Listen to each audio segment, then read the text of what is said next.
Hello everyone, my lovely people. It is great to find you here on my channel today.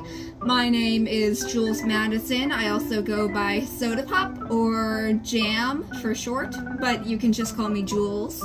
I use any pronouns, and I'm really glad to be here. That kind of sounded like an icebreaker for like a school activity. It's going great so far. This is the first time I filmed a YouTube video with my face in it, so pardon me if I'm a little bit sketchy, nervous. I don't really know what the correct word would be for this situation. In any case, let's get to the matter of today's video. So I have seen a bunch of people online doing rankings of Riordan-verse characters, and I kind of wanted in on the fun for a couple of reasons. The first is that the Riordan-verse was one of my first fandoms, and I've been in it forever. I've been consistently a fan of the Riordan-verse, consistently active in the fandom since I was maybe 9. I got my Tumblr account at 11. And I really haven't stopped posting about it since. Of the series, I have read Percy Jackson, Heroes of Olympus, and Magnus Chase all the way through. I read the first 2 books of the Kane Chronicles, but I don't remember them very well because I read them a while ago, like in middle school. And I read the first Trials of Apollo book. And people always tell me, read the rest of the Trials of Apollo, it gets better. I don't know, folks. Anyway, the other reason that I wanted to do this video was because a lot of the people online were ranking the characters based on how much they liked them, and there is nothing wrong with that. That is great, that is so much fun, I love watching those, but I didn't want to do that. I wanted to rank the characters based on how I perceive them, as in how well the characters are written, how well they achieve their narrative roles. Also a little bit how much I like them, but mostly how good they are in an objective sense. So I am recording on my school Chromebook, which means the tier making lists that people usually use are blocked. So I had to make my own on Google Drawings. So I am preparing you guys for that emotionally, because I care for you. Emotionally, deeply, intimately even. I love you. Anywho, with all that said, let's get right into it. So, getting started. We are kicking it off strong with Annabeth Chase. I love her so much. I think that she's really well written. A lot of people disagree with me. They call her names, some of which are just blatantly sexist. And now that the casting announcement has come out, some of them are blatantly racist too. By the way, I am using Viria's artwork of the characters just because she has the most expansive collection I could find of like all of the characters. And here I am only ranking the protagonist and D tier Agnes. I'm not ranking any of the gods, except I think I have Chiron in here. And yeah. So I think that Annabeth is going to go straight into godhood. By the way, these rankings on the side are not really where I think they belong in the world, like where they would go in the afterlife per se, but just, you know, another kind of fanciful term for good, okay, bad, really bad, etc. Okay, next up is Bianca D'Angelo. I think she was really well written. I think she was a quality character. I could sympathize with her and also sympathize with Nico at the same time. I'm gonna put her in Elysium. Calypso. Now, I really liked Calypso when she was first introduced, but I'm gonna be honest, I think that Rick Riordan kind of murdered her character. Like, in the sense that it's just, she changes so much from the first time we meet her and then when we meet her with Leo. So I'm putting her in punishment. I'm sorry. She's not a bad person or anything. She's just not really great. Charles Beckendorf. He served his purpose. I really like him as a character. He's a really fun character, but he doesn't have much narrative weight, so I'm gonna put him in Asphodel. I'm sorry. He's very lovable, and I do love him as a character. I just don't think that from an objective lens, he's exceptional. Clarice LaRue, she's going straight to Elysium. Her purpose in writing was to serve as a foil to Annabeth, what Annabeth could be. And with that, she worked really well. She also worked really well being a hero that was also a D-tier agonist and sometimes even antagonist, which is a really interesting narrative role to fill. So I was really happy with how her character was played. The next one, Ethan Nakamura. Some of y'all are going to disagree with me for this. I'm putting him right up there with Annabeth in Godhood. I think that Ethan was everything that Heroes of Olympus was missing. He offered an actual human perspective. He was like, yes, there's an actual reason that demigods join this cause. They're not all idiots. They have their reasoning. And for that narrative role, he was really, really good. He did a great job. And also, I really like him as a character. He's fun. Next up is Grover. Grover's going in Elysium. I like him. I really do. I just don't think that he has, the je ne sais. I speak French, I promise. The je ne sais quoi, needed to go to Godhood. But I do love Grover. Next up is Chiron. Chiron fulfills his role. We're putting him straight in Asphodel. He's okay. He does, you know, risk the lives of children and stuff, but, you know, that's fine. Next up is Juniper. Juniper has literally no narrative role in the books I read. Maybe she gets more of a role in Trials of Apollo. I'm not sure. I didn't read it. But, from what I read, she just doesn't really have a purpose other than being Grover's girlfriend, and that's something that Riordan does a lot, and that's something I hate about his writing. So she's going in Fields of Punishment. I'm sorry, Juniper. Luke Castellan. That's Godhood right there. He's a really well-written character. And yeah, people have written like whole video essays about why he works so much, why he works so much as an antagonist, and he really does.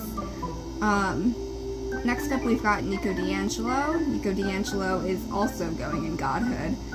Nico is such an interesting character. He ignored that, by the way, like that thing I did with the ruler. Nico presented such a interesting lens because he wasn't a antagonist. He was definitely a D-tier agonist in the Percy Jackson series, and then he was a full-on protagonist in the Heroes of Olympus series. And his narrative growth is really interesting. and how that works in conjunction with his sexuality is very fascinating. I loved how it played out. I didn't understand it at the time, when I was really young, because I'd never been introduced to anything gay, but I actually think that him being gay improved his story arc. So yeah, he's up there. Percy Jackson, also in Godhood. Percy Jackson is one of the best YA protagonists ever written, period. He is just incredibly charismatic, very interesting, very fun. There's really nothing wrong with him. Next up is Selena Beauregard. She's going in Elysium. Although she doesn't serve much of a narrative role, the role that she does serve as a traitor and someone who was influenced by Luke, it really put an interesting spin on the rest of the characters and on the Titan army at large. So she's going in Elysium. I loved the way she died. I loved the Grugard relationship, and I loved the Achilles Patroclus. Did I pronounce that right? Patroclus? Don't come for me in the comments. I love the parallels. Next up is Thalia, Talia. Don't. I've mentioned this on my Tumblr before. Nobody knows how it's pronounced. I'm gonna say Thalia, because that's how the guy who narrated the Percy Jackson audiobooks pronounced it. I'm gonna put her in Elysium. She was a very fun protagonist, in the sense that she conflicted with Percy a lot of the time, but she was still, morally in the right, and she was just a little bit hot-headed, a lot like Clarice. Now I'm noticing a weapon similarity between them. I've noticed that Rick Riordan tends to give almost all of his male protagonists swords, but both Clarice and Thalia fight with a spear, and Clarice's spear is electric. So is Jason's. Wait, hold on. I might be onto something here. I'll figure this out later, and I'll figure out what it means. Next up is Rachel Elizabeth Dare. Oh my gosh, if I was ranking based on how much I liked them, straight to Godhood. As stands Elysium. She is a wonderful character. She really... I know a lot of people don't like love triangles, but they can be interesting for character drama sometimes, and I think that the love triangle with Rachel was really well done. So I'm not mad about it, and I think that Rachel in herself is a great character. She has interesting motivations. She has an interesting relationship with her father. I've cosplayed her on my TikTok, follow my TikTok. But she's just really good. Next we have Zoe Nightshade. I don't like Zoe very much, but you know what? She actually is really good in her role. So I'm putting her in Elysium. Next up we have Tyson. Tyson goes to Godhood. He mostly had a narrative role in each of the books he had a different role that he played. I'm saying the word role a lot. It's going to sound like a not real word when I'm finished. But he played a really interesting part in the story in all of the books that he was in. So I say yay. Here's Olympus, did him dirty, but otherwise he was really well written, really well done. Will Solace, I like him a lot. He's going to Asphodel. I'm sure it's better in Trials of Apollo, because you can actually see him foil off of Nico more, and the foil between him and Nico is what really makes him an interesting character in the first place. So, if I just read that, I would probably put him higher, but I didn't. So as stands, he's an asphodel, another kind of last-minute love interest, even though it was really well done for what it was. Yeah, that's where he's going. The Stoll Brothers. They're going in Fields of Punishment, because they just don't have a narrative role, and I don't like them particularly. You know what? I'm gonna move Calypso down. I'm sorry, Calypso. She just didn't make any sense for her character, and I don't know what was happening with that romantic arc. It was terrible, but I like her as a character. I just don't think she was done very well. Leeson Hedge, you know, he fulfilled his purpose. He goes to Asphodel. I actually really like him. I especially like how he plays off of Reina and Nico in the chapters that they're together. I think that's a lot of fun. Maybe I'll move him up. No, for the sake of space, I'm keeping him in Asphodel. Hazel Levesque. Love her. Did a great job. She goes to Elysium. Frank Xiong. I like him a lot. Rick. Making your fat character muscular all of a sudden. Not the progressive move you thought it was. It kind of fell flat. He otherwise is pretty good in his role, but just for that, the messaging there and how, like, problematic it was, even though I love him, he's going to Asphodel. Jason Grace, I've heard he's better in the other books, and it's been a while since I've read Heroes of Olympus, but I heard that it kind of gets better in Trials of Apollo, but I didn't read Trials of Apollo, so he's going to Fields of Punishment. I'm so sorry, Jason. He felt like a very bland protagonist. Now, Leo Valdez poses a very interesting question, because I don't like him, but he's a well-written character. So Leo, not my favorite character, but did well. He's going to Elysium. Octavian, terrible. I'm not saying that because he's a terrible person, even though he is. I'm saying that because he sucks as a villain.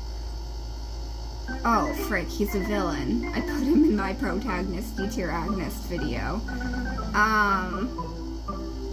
Oops. But the reason that he is such a bad villain is that we don't get any of the sympathy that we got when we were with, you know, Ethan and Luke. We don't get any of that. So all we're left with is this guy who's just evil for the sake of being evil. And I don't think you guys need me to explain that that's boring. So yeah. Next up, Piper McLean fulfilled her narrative role, and was also a good and likable character. Wait, I'm knocking her down for the internalized misogyny. I know it was compet. I know it was compulsory, yeah, that's that word. Compulsory heterosexuality, but it was just, it left me with bad taste in my mouth, and I'm pretty sure she gets over it in Trials of Apollo, which is a good thing. Up next is Reina, who I adore, and who is going in Elysium. She was supposed to be this leader type, who had her own inner demons, and oh my gosh, she was that plus some. She was like just perfect in her role. I'm very happy with the way that she and Hedge and Nico were a team, and they really felt like a good team in a way that really the Heroes of Olympus books didn't have, except maybe with like Percy and Frank and Hazel. But yeah. Anyway, so we are done with the Heroes of Olympus characters. We are moving on to the Magnus Chase characters, and I'm very excited because Magnus Chase, Percy Jackson is the best series out of all the ones that Rick Riordan wrote, but Magnus Chase is my favorite. So that, yeah. Blitzen! I love Blitzen. He's going in Asphodel. Not for any particular reason, he just doesn't have the oomph to get him to Elysium or Godhood. I'm sorry, Blitzen.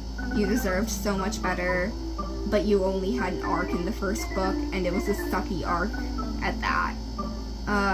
Hearthstone. Ooh, he's going up to Elysium for sure.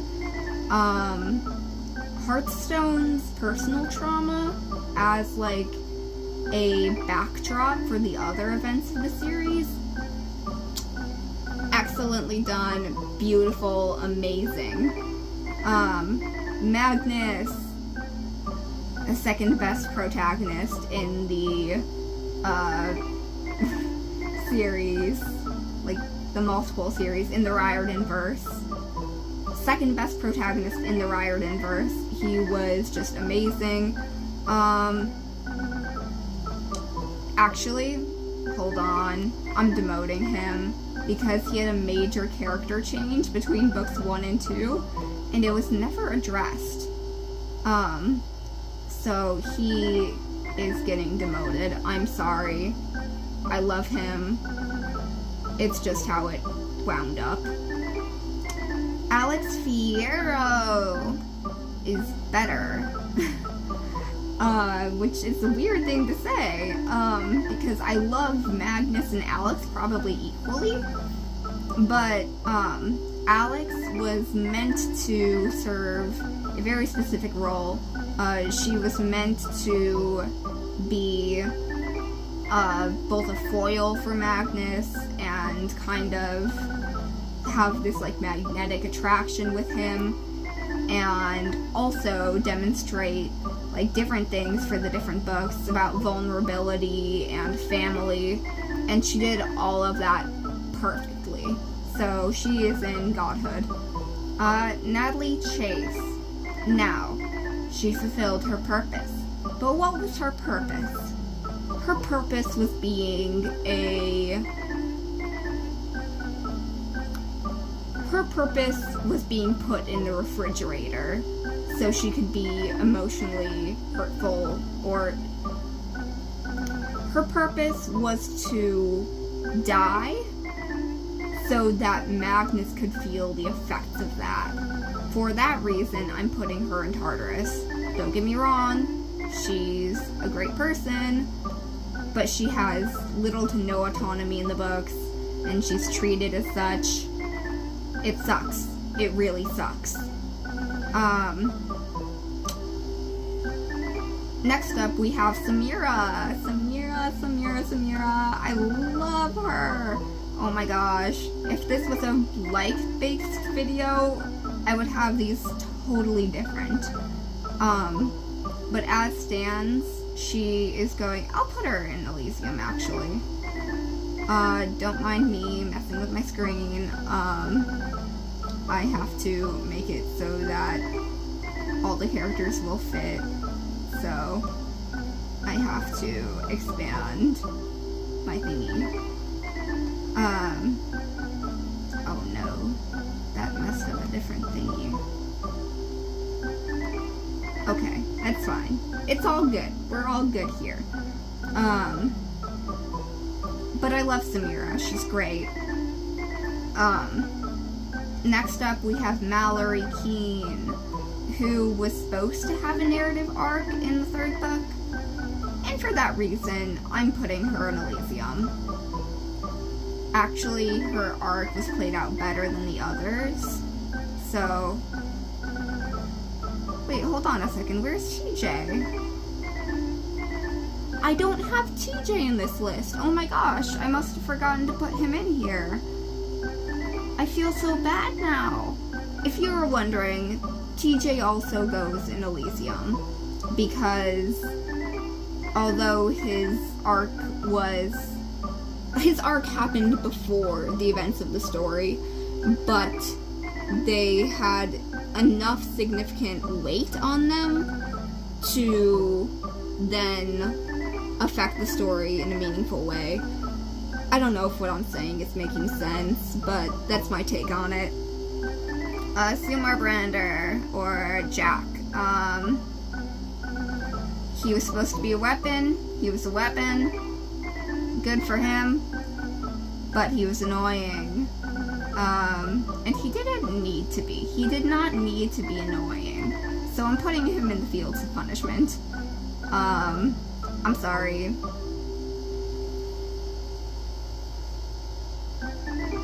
People are gonna be on me for that one too. They're like some die-hard Jack stans, and I'm like, don't tell me you're simping for a sword. Anyway, by the way, my eyeliner looks really bad in this lighting.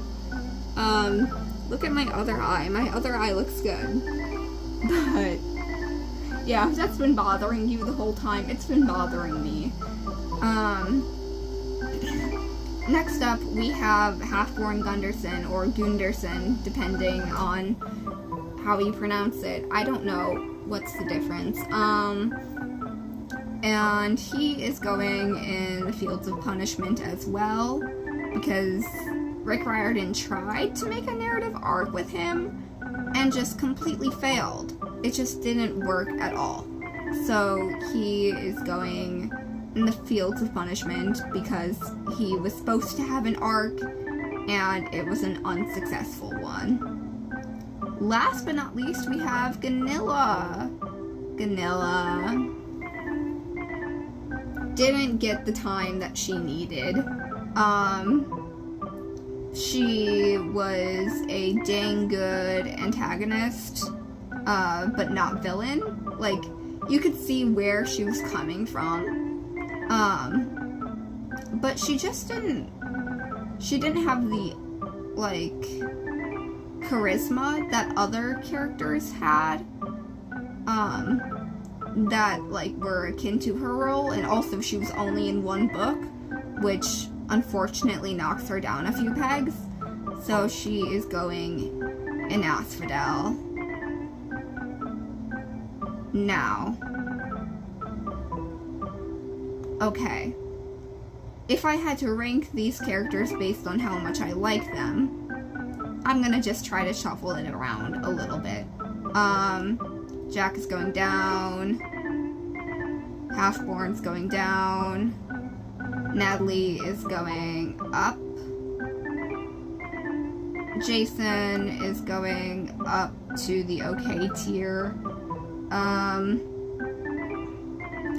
Piper's going up to God tier, because she's great. Oh, of course, Magnus is going up to God tier as well. So is Rachel. I think Charlie is going up to Elysium. Zoe is coming down to the okay tier. Blitzen is going up to Elysium. Frank is going up to Elysium. Leo is coming down to Punishment. I'm sorry, Leo. People are gonna be mad. That's okay. And from there, okay, I don't like Luke, but he was really well written, so I'll put him in punishment. But if you were asking for how much I like the characters, I think that's about it. Maybe Raina would go up, I don't know. Yeah, if Piper's up there, Raina should be up there too. But yeah, that's it. That was weird. We got some ASMR going on. If you like Riordanverse content, please follow me. I produce pretty much exclusively Riordanverse content on this channel. And I love making it, and I love support, and I would love to form a community on here. I have like my friends on Tumblr and stuff like that, but I don't really have a community on YouTube. So I'd love to form that, and yeah. Really excited for the Percy Jackson TV show. Really hoping that Magnus Chase gets its own adaptation. Side note, I was the person who faked those screenshots like a month ago. I'm sorry. Not really, I'm not that sorry. It was fun. But that's just about it. Signing off.